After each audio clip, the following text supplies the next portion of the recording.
Ako po pala si Clara Jem ang klase ng 3 mapait. Ako po ay magtutula. Ang pamagat po ng tula ay Inang Kalikasan at COVID-19. Akda ni Gladys D.C. Cabresos. Inang kalikasan, sa akin ay turan. Kayo ay namumuhay ng may kalayaan. Biyaya ng langit ang kong kayamanan. Pinagkatiwala sa inyo ng malalang.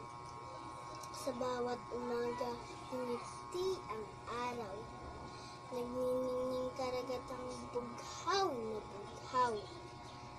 Kabundukan di maarok ang ibabaw. Mga puno't halaman sa hangin sumasayaw. Paglipas ng panahon, wangis ko'y nag-iba. Dating taglay ko, kariktan ay naglaho na. Lason na ang hangin na inyong hinihinga.